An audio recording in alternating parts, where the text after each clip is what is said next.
Aujourd'hui, on va parler de 6 signes précoces qui peuvent faire penser à un début de déclin cognitif, parfois associé à la démence. Mais avant d'entrer dans le sujet, le document commence par rappeler une chose très importante: il ne faut pas tirer de conclusions trop vite. En effet, certaines personnes peuvent présenter ponctuellement des symptômes qui ressemblent à ceux d'une démence, alors qu'il ne s'agit pas du tout de cela. Le stress, la fatigue, le manque de sommeil, des variations de glycémie, ou simplement une période de surcharge mentale peuvent provoquer des oublis, des difficultés à trouver ses mots, un manque de concentration, ou une impression de confusion passagère. Cela ne veut donc pas automatiquement dire qu'il y a une véritable maladie neurodégénérative. Le texte illustre cela avec une anecdote vécue en consultation. Un couple s'est présenté pour ce que l'épouse pensait être les premiers signes de démence chez son mari. Pendant l'entretien, elle corrigeait sans arrêt ses mots, ses oublis et ses erreurs, en lui rappelant constamment ce qu'il ne faisait pas bien. L'auteur lui a alors conseillé de faire une expérience très simple. Pendant une semaine, arrêtez complètement de le corriger. Lorsqu'ils sont revenus, le changement était spectaculaire. Le mari s'exprimait beaucoup mieux, semblait plus vif, plus fluide, et ne donnait pratiquement plus l'impression d'avoir un trouble cognitif. L'idée mise en avant ici est simple mais forte. Le fait de rappeler sans cesse à quelqu'un ses erreurs peut parfois aggraver le problème, ou du moins le figer. On peut renforcer un malaise au lieu de l'apaiser.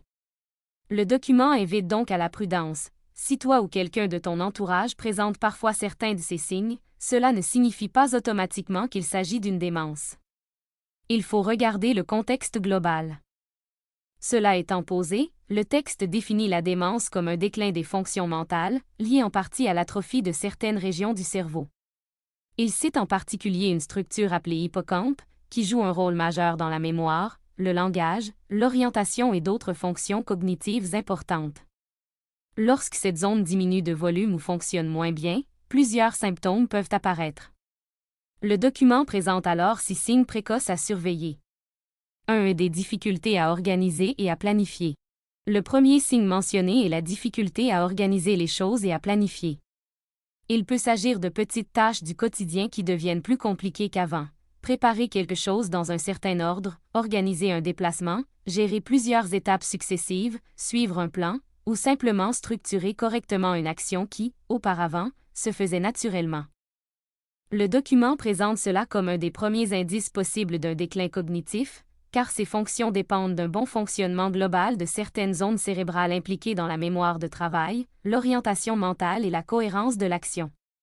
Bien sûr, il faut rappeler encore une fois qu'une période de stress intense ou de fatigue peut aussi rendre moins organisé. Mais lorsque cela devient plus fréquent, plus marqué, ou s'ajoute à d'autres signes, cela peut devenir plus significatif. 2. Un changement de personnalité. Le deuxième signe évoqué est un changement de personnalité. Le texte explique que certaines personnes peuvent devenir différentes dans leur manière d'être, de réagir, de parler ou d'interagir avec les autres. Quelqu'un peut par exemple devenir plus irritable, plus fermé, moins patient, moins souple, ou sembler avoir perdu certains repères dans sa manière habituelle d'être. Là encore, le document prend soin de rappeler qu'un changement de personnalité peut avoir beaucoup de causes. Cela peut venir de la fatigue, du stress, d'un problème émotionnel, d'un état dépressif, ou d'autres difficultés de santé. Mais dans la logique du texte, cela fait tout de même partie des signes précoces à ne pas négliger lorsqu'il s'inscrit dans un tableau plus large. 3. La constipation. Le troisième signe, et c'est probablement celui qui surprend le plus, est la constipation. Le document précise tout de suite qu'avoir de la constipation ne signifie évidemment pas qu'on a une démence. Mais il l'intègre dans la liste des signes précoces possibles à cause du lien très étroit entre l'intestin et le cerveau. Le texte rappelle que le système digestif est parfois décrit comme un deuxième cerveau, tellement il contient de connexions nerveuses et de fonctions de régulation importantes. Il souligne même qu'il existe énormément de fibres nerveuses dans le système digestif, et que les bactéries intestinales jouent un rôle essentiel dans la production de nombreux composés impliqués dans l'équilibre mental et nerveux. Le document va plus loin en expliquant que le microbiote intestinal produit une grande quantité de neurotransmetteurs, y compris de la sérotonine, et que des troubles digestifs comme la constipation sont observés plus fréquemment chez les personnes souffrant de maladies comme Alzheimer ou Parkinson.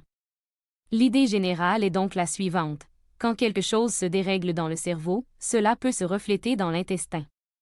Et inversement, un microbiote appauvri, inflammatoire ou déséquilibré peut aussi influencer le cerveau. 4. Une altération des fonctions sensorielles. Le quatrième signe présenté est ce que le texte appelle une dysfonction sensorielle. Cela peut concerner plusieurs sens ou perceptions, une baisse de l'odorat, un changement du goût, une baisse de l'audition, des troubles visuels ou même une modification de l'appétit selon le document. Ces altérations peuvent parfois apparaître au début d'un déclin cognitif. Cela ne veut pas dire qu'un trouble sensoriel isolé annonce nécessairement une démence, mais dans un ensemble de signes, cela peut avoir du sens. Le texte explique aussi que, lorsque le problème progresse, d'autres fonctions deviennent plus clairement touchées, notamment la concentration, la capacité à se focaliser, et bien sûr la mémoire, qui est souvent ce que l'entourage remarque en premier. 5. Les troubles du langage. Le cinquième signe concerne les problèmes de langage. Le document explique que cela peut se manifester par plusieurs choses. Avoir du mal à trouver certains mots, répéter les mêmes choses, mélanger les mots, parler d'une manière moins claire qu'avant ou avoir du mal à exprimer une idée simple. Le texte relie cela en grande partie à l'hippocampe, cette zone du cerveau impliquée dans la mémoire et certaines fonctions de traitement de l'information. Il donne aussi un exemple plus impressionnant. Une personne peut encore parler, former des phrases, enchaîner des mots, mais le résultat reste incohérent. Les phrases semblent grammaticalement possibles, mais ce qu'elles expriment n'a pas vraiment de sens. Le document souligne à quel point cela peut être frustrant pour la personne, qui sent qu'elle essaie de communiquer quelque chose, sans réussir à organiser correctement le message. Dans cette approche, ce type de trouble est vu comme un signe important d'un dysfonctionnement cognitif plus profond. 6. Des difficultés à se repérer dans un lieu nouveau. Le sixième signe cité est l'incapacité à bien se repérer dans de nouveaux endroits. Le texte explique que le cerveau dispose d'une sorte de système de géolocalisation interne, une sorte de GPS biologique qui nous permet de nous situer dans l'espace, de comprendre où nous sommes et de retrouver notre chemin. Quand ce système se dérègle, une personne peut avoir beaucoup de mal à s'orienter dans un lieu nouveau, à trouver un magasin, à comprendre un trajet, ou à se repérer dans un environnement qui n'est pas familier. Le document décrit cela comme un signe précoce important, parce qu'il reflète justement une atteinte des structures cérébrales impliquées dans la mémoire spatiale et la navigation mentale. Ce qu'il faudrait faire dès les premiers signes, selon le document.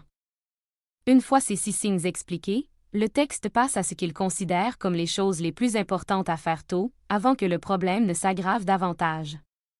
Le message central est très clair: plus on agit tôt, plus on a de chances d'améliorer la situation.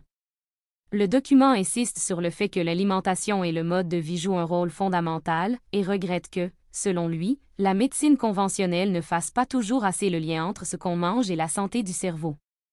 Dans cette logique, le texte affirme qu'une bonne stratégie nutritionnelle peut aider à prévenir, et parfois même à améliorer, un déclin cognitif s'il est pris suffisamment tôt. Il propose alors plusieurs axes d'action. 1. Corriger une carence en vitamine B1.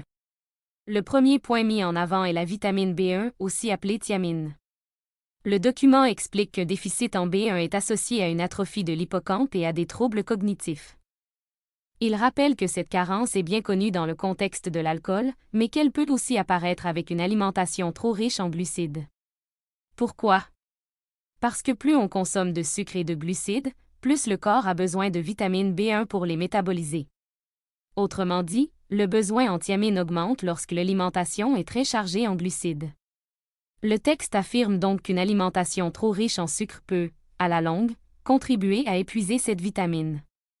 Dans cette optique, le document recommande la levure nutritionnelle, à condition qu'elle ne soit pas enrichie en vitamines synthétiques, comme source intéressante de B1. Il conseille également de réduire ou supprimer l'alcool et de diminuer les glucides transformés. Il précise au passage qu'il ne s'agit pas de bannir tous les glucides, mais qu'on peut garder ceux venant des légumes.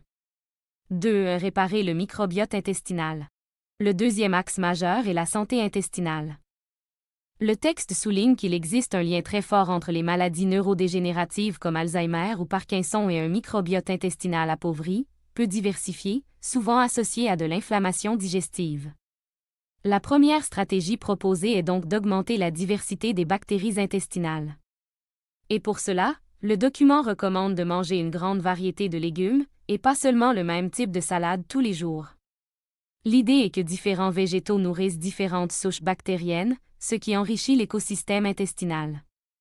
Le texte recommande aussi le jeûne, en expliquant qu'il peut aider à augmenter la diversité du microbiote. Même si cela peut sembler contre-intuitif, le document affirme que les microbes ne deviennent pas forcément plus faibles lorsqu'on jeûne. Certains mécanismes d'adaptation favoriseraient au contraire un rééquilibrage intéressant. Il rappelle aussi que la communication entre le cerveau et l'intestin est bidirectionnelle, notamment via le nerf vague.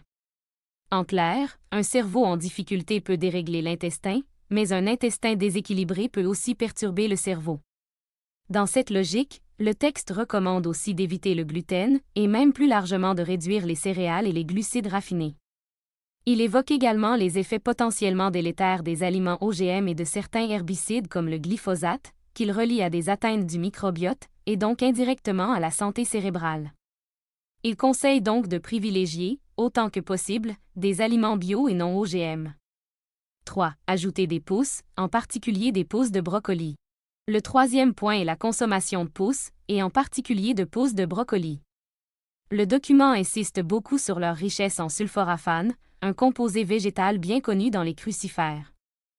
Il explique que lorsqu'une graine germe, elle libère une grande concentration de nutriments et de phytonutriments, souvent plus faciles à assimiler que lorsqu'elle est sous forme de graines sèches. Les pousses sont donc décrites comme extrêmement intéressantes pour le cerveau, non seulement pour leurs propriétés protectrices globales, mais aussi parce qu'elles seraient bénéfiques pour le microbiote intestinal. Le texte les relie également à la question de l'hyperperméabilité intestinale, qu'il considère comme fréquente chez les personnes atteintes d'Alzheimer ou de Parkinson. Dans cette logique, il conseille d'ajouter régulièrement des pousses, notamment dans les salades. 4. Produire plus de cétone. Le quatrième axe est l'un des plus importants du document, la production de cétone. Le texte explique que, dans certains contextes de déclin cognitif, le cerveau utiliserait moins bien le glucose comme carburant. Les cétones offriraient alors une source d'énergie alternative, capable d'alimenter plus efficacement certaines cellules cérébrales. C'est pour cela que le document recommande le jeûne intermittent régulier, parfois des jeûnes plus longs, l'utilisation de MCT oil et même, dans certains cas, des cétones exogènes. L'idée est de fournir au cerveau un carburant plus facilement utilisable dans ce contexte, tout en activant d'autres mécanismes favorables liés au jeûne. Le texte suggère par exemple une cuillère à soupe d'huile MCT 2 fois par jour comme soutien possible. 5. Le ginkgo biloba.